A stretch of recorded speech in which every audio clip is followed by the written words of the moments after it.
Bonjour chers étudiants, bonjour chers amis, et bonne semaine, la dernière de notre confinement. Alors, la leçon du jour va concerner une notion économique qui n'est pas toujours bien saisie, qui est celle de la juste valeur du taux de change. Et elle s'intitule Covid et valeur juste du taux de change, et notamment valeur juste du taux de change entre les pays européens. Alors, face à cette crise, les pays ne réagissent pas tous de la même manière, pas tous aussi bien, et cela accroît encore ce que l'on nomme les écarts entre les valeurs justes des taux de change des différents pays de la zone euro. Alors, il va falloir définir ce que c'est que cette notion de valeur juste. Alors, pour définir la valeur juste d'un taux de change, c'est-à-dire en fait ce que devrait être sa valeur sur les marchés, il peut y avoir un écart entre la valeur constatée et la valeur juste. La valeur juste est une valeur qui correspond à une théorie. Ben pour ça, on a quelques approches du taux de change, du bon taux de change ou du taux de change d'équilibre. La première approche, c'est celle qui passe par l'équilibre commercial. Le bon taux de change, c'est celui qui permet justement d'équilibrer les échanges d'un pays, son commerce extérieur. Il ne faut pas qu'il soit trop bas, parce que ça risquerait de provoquer de l'inflation, voire de la surchauffe économique. Il ne faut pas qu'il soit trop haut non plus, parce que ça risquerait de provoquer un déficit commercial, voire du chômage. Cette théorie s'appelle la théorie de la parité des pouvoirs d'achat. Qu'est-ce qu'elle vous indique? Elle vous indique que le taux de change doit corriger. Alors on dit ceteris paribus, c'est-à-dire qu'on neutralise toutes les autres variables, style la croissance, le développement, la productivité, la spécialisation du pays, etc. Donc le taux de change doit corriger le différentiel de l'inflation. Cette version-là, c'est la version de l'équilibre externe. Mais il y a une deuxième version, qui est, on pourrait appeler une approche par la croissance potentielle atteinte. Cette deuxième version, elle repose sur un problème qu'on constate, c'est qu'un pays peut obtenir un équilibre commercial en tuant son économie par la récession économique. C'est ce qui s'est passé pour la Grèce entre 2010 et 2015. Donc l'objectif, en fait, c'est d'avoir un taux de change qui ne soit pas trop bas, il ne faut pas créer de surchauffe et avec du risque inflationniste, voire plutôt aujourd'hui des risques de pénurie de main-d'œuvre, on a du mal à faire de l'inflation, entre guillemets, ni trop, qui affaiblirait la croissance réelle et créerait un sous-emploi massif. Donc, cette deuxième version, c'est la version dite de l'équilibre interne. Donc vous voyez, ce que la théorie la plus aboutie aujourd'hui, c'est celle du taux de change d'équilibre fondamental. En anglais, le FIA, vous essayerez de voir à quoi correspond cet acronyme. Eh bien, ce taux de change d'équilibre fondamental, c'est en fait celui qui permet la réalisation simultanée des deux approches. C'est-à-dire, sur une tonalité un peu macronienne, à la fois un équilibre externe et un équilibre interne. Alors regardons comment ça peut se passer et quels sont les différents types de déséquilibre qu'on peut obtenir. Si vous avez ici le taux de change en ordonnée, le taux de croissance en abscisse, on a d'abord, et ça c'est les modèles macroéconomiques qui vont le déterminer, hein, un équilibre externe, c'est-à-dire tous les points qui permettent d'avoir, pour un taux de change et un taux de croissance donné, un équilibre de la balance commerciale.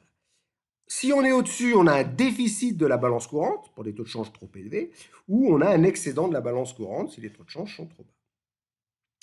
Mais on a le deuxième équilibre, qui est l'équilibre interne cette fois-ci. Cet équilibre interne va définir si le taux de change est trop élevé pour un taux de croissance donné, du chômage ou une pénurie de main-d'œuvre. Si l'on croise ces deux séparations, on va obtenir quatre espaces dans le plan avec quatre situations, quatre déséquilibres, hein, chômage déficit, chômage excédent, pénurie de main-d'œuvre excédent, pénurie de main-d'œuvre déficit. Ce que permet de trouver le taux de change fondamental d'équilibre, en fait, c'est celui qui permet justement d'obtenir la réalisation de ces deux équilibres en même temps, l'équilibre externe et l'équilibre interne. Vous voyez, ce faisant, on peut trouver ici un taux de change d'équilibre fondamental qui va être fixé à ce niveau. Alors, pour l'instant, on ne le connaît pas. On sait par contre qu'il y a plusieurs cas possibles. Le cas 1, vous voyez, c'est lorsque la valeur juste du taux de change pour un pays, prenons l'Allemagne, va être supérieure à la valeur du taux de change constaté. Si on prend l'Allemagne ici, le taux de change constaté, vous voyez, on le lit là. Le taux de change constaté aujourd'hui, c'est le taux de change entre l'euro et le dollar qui est de 1,1. Un euro vaut 1,1 dollar. L'Allemagne, ici, est en pénurie de main-d'œuvre et en excédent commercial. Et son taux de change d'équilibre fondamental, alors il y a des estimations diverses et variées, mais serait plutôt de 1,5. Et vous voyez que donc son taux de change d'équilibre fondamental est plus élevé que le taux de change actuel de l'euro. Mais vous avez des cas différents. Vous avez un pays, par exemple, comme l'Italie, vous voyez. Alors là, l'Italie, on a toujours ici le taux de change constaté sur les marchés, 1,1. Mais on voit que l'Italie, qui a un chômage et un léger excédent de la balance commerciale, a un taux de change d'équilibre fondamental qui serait plutôt de 0,75. Donc, pour l'Italie, on a un écart. Hein, la valeur juste est inférieure à la valeur constatée. La valeur juste étant la valeur du TCEF pour chaque pays.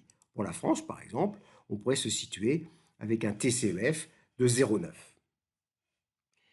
Alors, à partir de là, qu'est-ce qui va se passer au niveau des pays européens, maintenant qu'on a défini la valeur juste, le TCEF, et la valeur réelle de l'euro? Alors, première chose, c'est qu'il existe un TCEF pour la zone euro. C'est celui qui permet, théoriquement, d'avoir pas trop de chômage et un équilibre commercial de la zone euro pris comme un tout. Ce TCEF est autour de 1,1 et correspond à peu près à ce que l'on constate sur les marchés. Donc on ne peut pas dire que globalement il y a un déficit, il y a une surévaluation ou une sous-évaluation de l'euro par rapport à l'économie de la zone euro.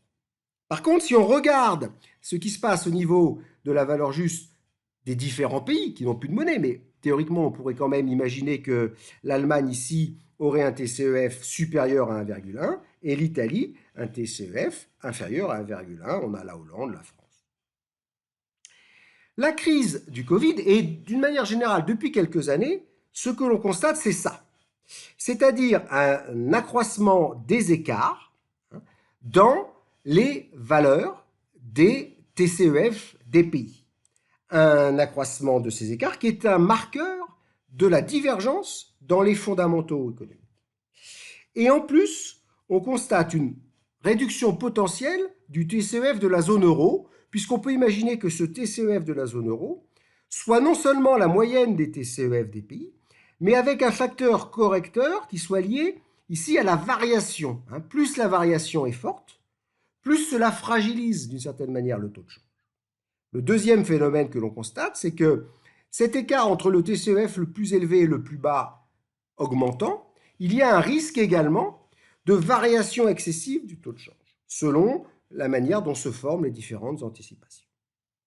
Donc, une fois de plus, la zone euro est confrontée à ce problème d'hétérogénéité entre les pays, hétérogénéité qui en fait a encore augmenté en lien avec la crise sanitaire actuelle. Voilà, je vous remercie.